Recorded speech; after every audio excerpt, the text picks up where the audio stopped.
Hi everybody, didn't realise I was started. I'm back using the Viva app, but what I did was I deleted it completely and downloaded it again. I couldn't find any other one to work on my phone, but it seemed that it was updated so that you could actually store your videos again to drafts, which is brilliant. Because what I used to do sometimes was do, like, when I was having a day where I had any energy, I would like to do a few videos and then store them to my drafts, and then I could upload every day when I wasn't fit to actually do a video. So anyway, we still have the lovely little taffy toots here in purple because it is still Lupus Awareness and Fibromyalgia Awareness Month, and the colour for that is purple butterfly. And I remember one day, funnily enough, saying to my psychologist Chris, I said that I often thought, why was a butterfly used for the actual symbol? And maybe somebody out there could explain that to me, because I said to him, like, it should have been like a dragon or something like that, because people have to be immensely strong, you know, to live with these diseases. And yeah, which one of the worst of the symptoms are or is the chronic fatigue syndrome, which they used to call ME. Here now where I live in Ireland, it is about 3:15 or something, and I have been up since 9:15, and I've only been fit to do this video now. I've been sitting taking water, juices, Pro Plus caffeine tablets, everything just to get me up on my feet. And even though I'm actually doing a lot better at the minute, but the fatigue is just an ongoing fight no matter what autoimmune tablet you're on or anything. So I'm also here to do, this tag is wonderful. It seems to be going around a lot. Butterfly Baby Kisses. She is wonderful. Sharon, please go and check her out. And this is her tag. And I love these kind of tags, as I've said before, because it really gives us a chance to get to know each other as people, you know, not just like, it's not just all about the reborns, you know. It's 7 questions. Number 1. I have my iPad over here. Oh no. I think you're still with me. The iPod fell. Well, of course it did. Because that's me, isn't it? Sorry about that. I banged into it. I went to reach for the iPad because I have Butterfly Kisses channel up in that so that I could read the questions. There we go. I am such a klutz. Anyway, here we go. Number 1. What do you or did you do for a living?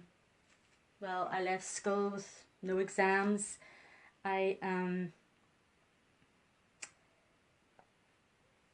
worked at a kitchen, and it was really difficult.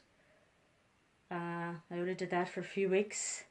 I worked in shops mostly, a lot of mobile shops. I owned one myself outside my house at 18. I had to run that myself. There was no tills at the time or anything like that, and you had to go and get your own stocked. And yeah, that I worked when I moved down here. I worked in most of the little shops around here, and then I went back to school at 36 I think, and I did 3 years then, and I passed everything. Had to take exams first, the computers, first aid courses, all of that good stuff, before I could do my I can't remember what it was actually called now, but anyway, I passed it all, and it was to be a teacher's assistant. And I just kind of got into it at the time because I went to discuss with my niece. We actually did it together at the time, which really helped me because I was very shy, and I think it helped her too because she was very shy, Julie. And we were just kind of advised that this was the thing. It was just started at this time, and there was going to be a lot of teachers' assistants out there, and I did it with special needs as well. And then just when I had finished it all off, just the last few months, I started taking, you know, really bad. They were always saying I had ME, fibromyalgia, you know, but it just started getting really bad then that I knew I wasn't going to be able to work. And to be honest with you too, it wasn't really my dream. My dream was always to work, you know, with old people, Because as I've said before, I tried that when I was 14 even. From then I tried with a friend of mine to do it voluntarily, and they wouldn't let us back then. You know, I've knit toys for charity and took them into charity shops and just tiny little things like that I could do. But that's really what I should have went back to school for. I wanted to work with old people in old people's homes and things like that, because that is the very worst time in anybody's life when you think about it. And especially if you're, you know, mentally intact and you know it. And you've just got to be so lonely, and so, you know, you've got to just feel so abandoned and so, you know, and I'm so proud now to say that that is actually the job that my oldest daughter is doing. You know, I can't believe it after all this time, and yeah, that's what I really wanted to do. Number 2, if you are married, where did you meet your husband? Well, I met my first husband when I was on holiday helping out my sister with her kids. He worked at the amusement park, and that marriage unfortunately was annulled. And then my second marriage to my darling Jim, I met him at a karaoke bar, and I was up singing. He came over to the table. He already knew my sister-in-law, and that was my first time out. After the breakup from my first husband, I was extremely religious at that time, and we became friends. He was just so patient. Like, it was, I don't know, over a year or something like that before we even had our first date, which was up in his sister's house. He was babysitting. He was just so, you know, he's like 10 years older than me. He was, you know, people at the time were saying, you're looking for a daddy figure. Now you're on the rebound, you need comfort. Maybe that was all true, but as I always say, I don't care, because it's 25 years on and he's here, and he's a wonderful person. He really is. He's a saint, and I just, you know, partly why I'm in therapy is because I don't know what I'm going to do when he goes. So yeah, number 3. Let's see, how do you spend your free time? Well, when you have a chronic illness, you often just spend it watching TV. I record stuff a lot. I watch catch up. I try to record like whole series of things. That's what I've been doing today. Watching an American hospital program. Black Code, is it? Something like that. Until my energy levels get up. And then when I'm good, as I am at the moment, like after this I'll go down now, I'll try and do some ironing, stuff like that. I used to do a lot of knitting, as I said. Can't do that anymore. I used to do pantos. I did a lot in my spare time before for charity and that. Did disco. Watched the kids there, because you needed somebody there too, of course, that knew first aid and had my 3 years experience with kids and knew all the rules and stuff like that. But that all closed down, and so since my illness, I listen to audiobooks at night. And that's why this YouTube channel is so important to me, because I do videos when I can. I watch a lot of other people's videos, even if I don't comment on them all. I am watching you. And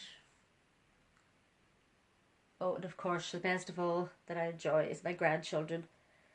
You know, when I get to have them, and once a week they sleep over, and the little one of 4 sleeps in with me, and she's so funny. My oldest granddaughter Ali slept with me the other night, and I laughed and laughed, and I almost wanted to cry then, because she turned around and said, you know, Nana, I've never seen you laugh like this, and it's so long. And I said, yeah, I know, Ali, I'm sorry. It's just because I was so sick. But now it's getting better now, and I think I'm going to be laughing like this a lot more. You know, I kind of had to turn away, because it was just like a knife to the heart, because that's not the kind of Nana that I used to be, or that I planned to be. But the children are wonderful, and they're very, very patient with me when I'm ill.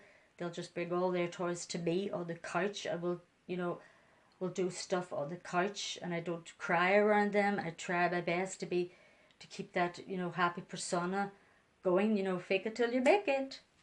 Yeah, so now what are we at? Number 4. If you could spend the day in somebody else's shoes, who would it be? I thought about this and then I thought, well, it wouldn't even be like a movie stars or, I think it would be in my oldest daughter's shoes, believe it or not, Catherine, because as I said, she's living the dream. I don't know if she actually realizes it or not. I think she does. She has those three beautiful, healthy children. She has a wonderful, wonderful husband to be who is just a very special person and a fantastic father. You know, she had a fantastic father, of course, herself, Jim. So it would be harder for her to realize it, but I was brought up, my father was an alcoholic. Most of my sisters and brothers are alcoholics, stuff like that. My uncles were alcoholics. It was a very rough upbringing.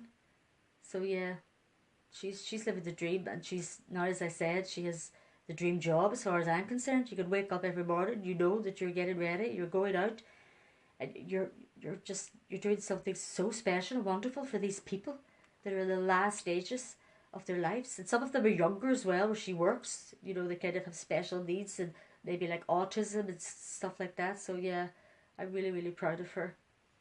And my second daughter, of course, she is getting married soon in September.